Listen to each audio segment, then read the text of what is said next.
What's up, guys? I've got Friday's workout coming to you a day early. We've got 17 minutes of 50 air squats, 50 sumo deadlift high pulls with your heavy object. I want 50 lateral jumps over your heavy object, 50 push-ups with one hand on your object, one hand on the floor, and then 50 suitcase deadlifts.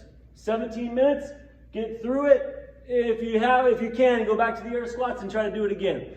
You're starting off 17 minutes on the clock. You're going to get 50 air squats below parallel, stand all the way up, keeping your eyes focused on something in front of you, going below parallel, stand all the way up to the top.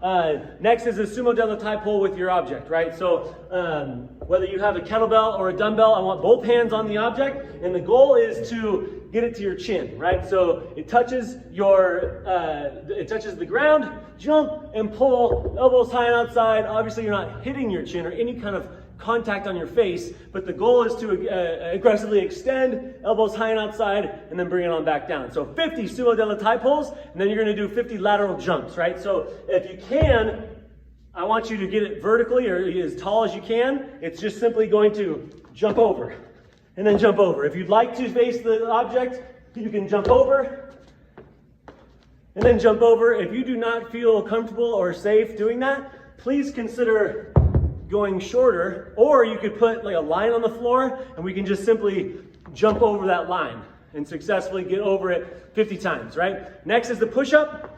So one hand is on your object, the other hand is on the floor, and still, as always, it starts and finishes with your elbows straight. In between, your chest touches the ground, and then you extend. If you'd like to do 25 on one side, 25 on the other, you could switch however many times you want, but 50 push-ups. And then a suitcase deadlift is when the object is to the side rather than in between you, or in between your feet.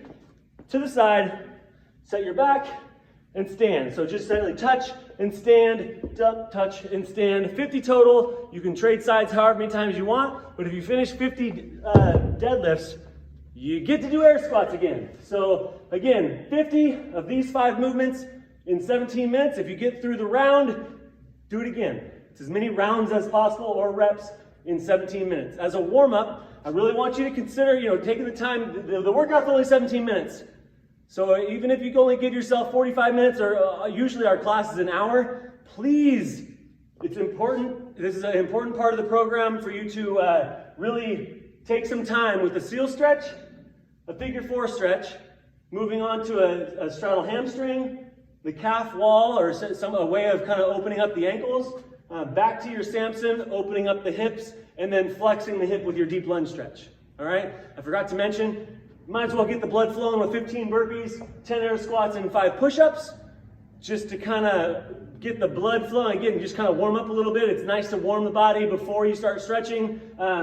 After the stretches, I want a little brief warm-up round. So consider doing 5 of everything, just to get used to the movements, get used to the transitions. 5 air squats into 5 deadlift sumo high pulls, or sumo deadlift high pulls, and then 5 lateral jumps, and then 5 push-ups, and then 5 suitcase deadlifts. You might certainly consider practicing on both sides. It's kind of awkward. Obviously, the weight is on one side. You have to really kind of stabilize your core, set it down beside you. It's not very natural. It's just kind of awkward with your core. You usually pick something up in the middle, but we're making it harder today. So again, if you have any questions, please let us know.